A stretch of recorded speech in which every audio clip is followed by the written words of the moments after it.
Hello everyone. तो philosophical prospective of education यानी शिक्षा के दार्शनिक परिप्रेक्ष्य में आज हम लोग यूनिट 3 में बात करने वाले हैं अपने चैप्टर 9 की, जिसका शीर्षक है आइडियलिज्म यानी आदर्शवाद होता है। देखिए, यूनिट 3 में जो 4 वाद हैं वो बहुत ही ज़्यादा इंपॉर्टेंट है।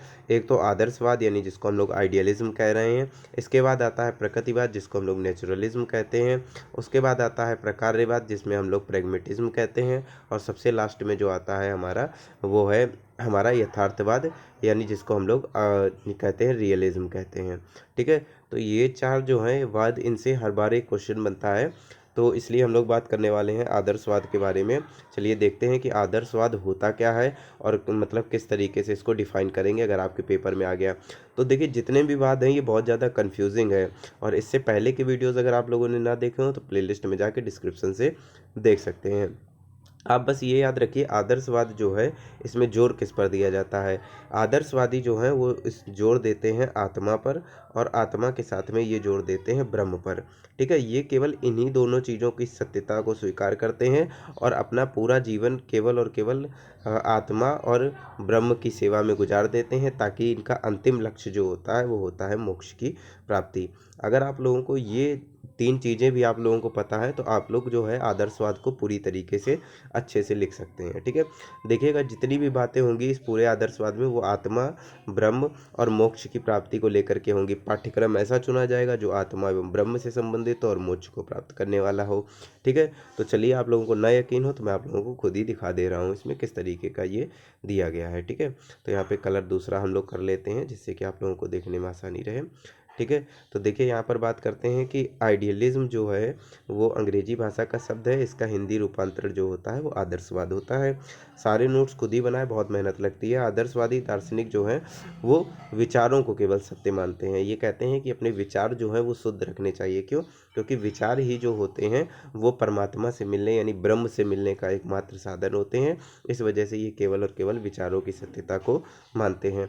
ऐसा दर्शन जो मन की प्रकृति को वास्तविक मानता है, यानी हमने पहले ही आप लोगों को बताया है, आत्मा और ब्रह्म को केवल सत्य मानता है, तो मन की प्रकृति को ही वास्तविक मानता है। यानी अगर मन के विचार अच्छे हैं तो हम लोग आत्मा एवं ब्रह्म की प्राप्ति कर सकते हैं।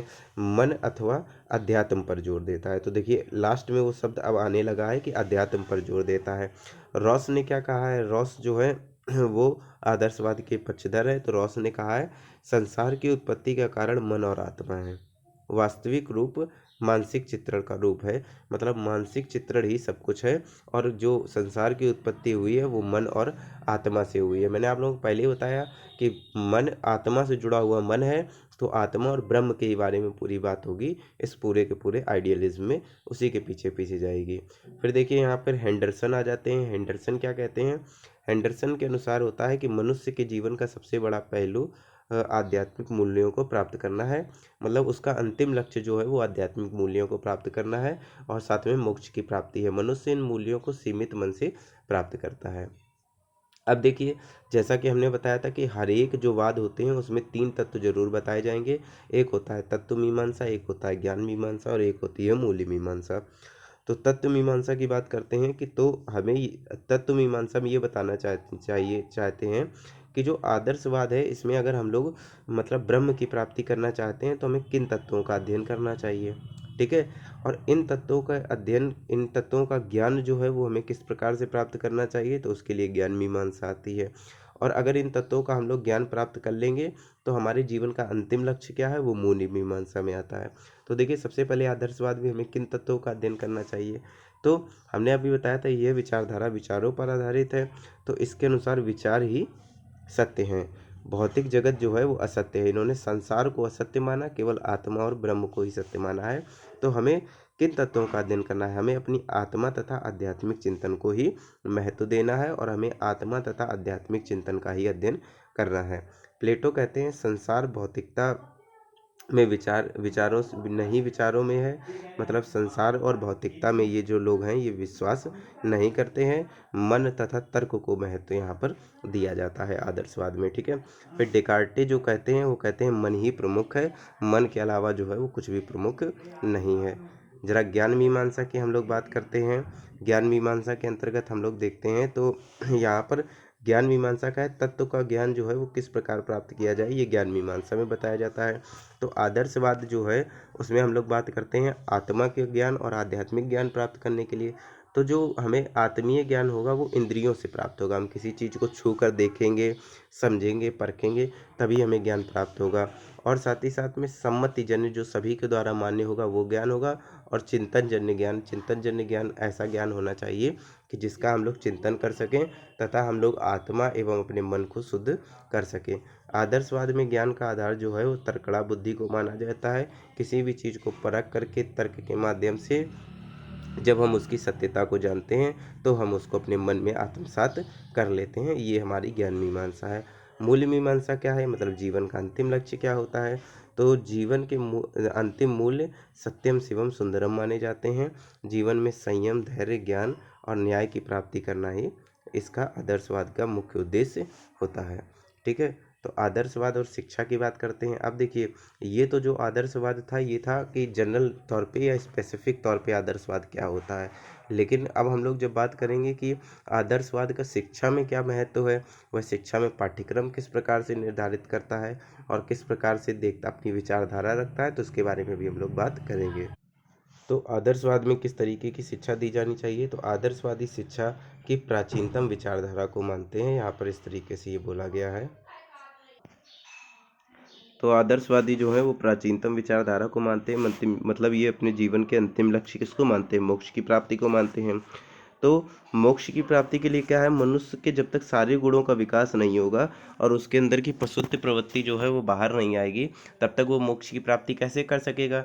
तो यानी शिक्षा द्वारा ही मनुष्य के गुणों का विकास करना है और उसकी प्रसुप्ति की प्रवृत्ति को बाहर निकालना है। तो शिक्षा कैसी होनी चाहिए, भौतिक शिक्षा, मतलब वो भौतिक जगत की सत्यता जान सके, और आध्यात्मिक शिक्षा जिससे वे अपने मन, मस्तिष्क और ज्ञान का प्रचार प्रसार कर सके, यानी ऐसी आध्यात्मिक शिक्षा भी होनी चाहिए।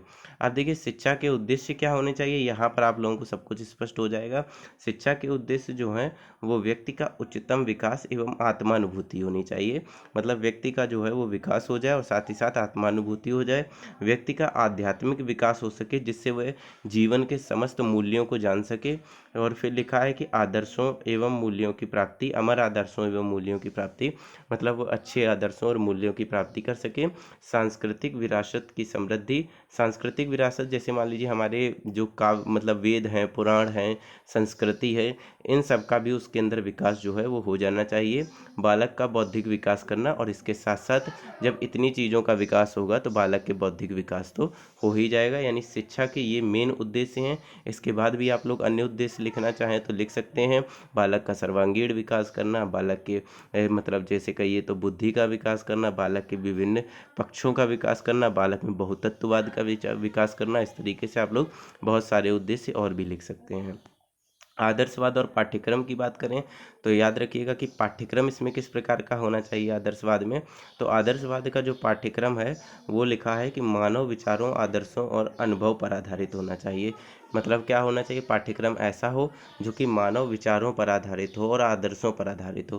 क्योंकि आदर्शों पर आधारित होगा तभी तो हम अपने जीवन को क्या बना पाएंगे, एक अच्छा इंसान बना पाएंगे और लोगों के सामने अपनी आइडियल प्रवृत्ति को रख पाएंगे। आदर्शवादियों के अनुसार पाठ्यक्रम जो है वो ज्ञान बढ़ाने वाला होना चाहिए, क्रियात्मक बढ़ाने वाला होना चाहिए और भावात्मक पक्ष होना चाहिए। मतलब ऐसा पाठ्यक्रम रखें जिससे बालक का ज्ञान भी बढ़े, साथ ही साथ में उसके जो क्रियात्मक पक्ष है, शारीरिक विकास भी हो सके, और उसके भावात्मक पक्ष यानी भावात्मक पक्ष का भी विकास हो सके। अब देखिए आदर्शवाद में जो है वो शिक्षण विधियाँ जो है किस तरीके की प्रयोग में लाएंगे।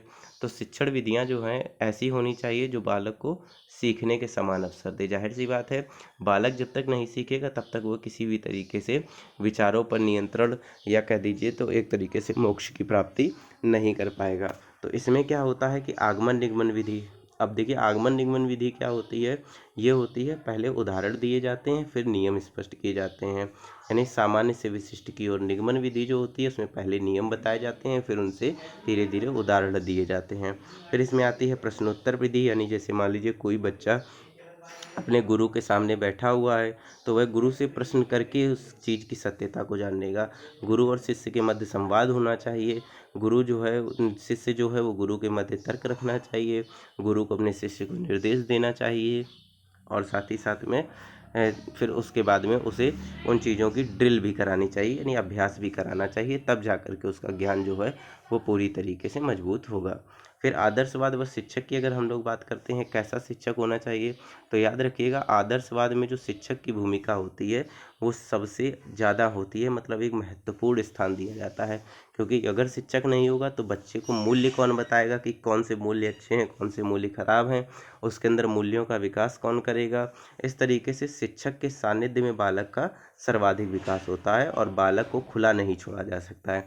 लेकिन एक बात और है कि इसमें जो होती है वो शिक्षक केंद्रित शिक्षा होती है। जो टीचर का मन करता है, जैसे गुरुकुल पद्धति देखिए पहले की, वो क्या थी, आदर्शवाद पर आधारित थी। इसमें क्या होता था, शिक्षक खुद ही अपना पाठ्यक्रम बनाता था, खुद ही उसे पढ़ाता था और शिक्षक केंद्रित शिक्षा होती थी, बालक केवल उसे सीखने पर जोर दिया करते थे। इस वजह से याद रखिएगा आदर्शवाद में शिक्षक की जो है वो बहुत ही इम्पोर्टेंट भूमिका होती है।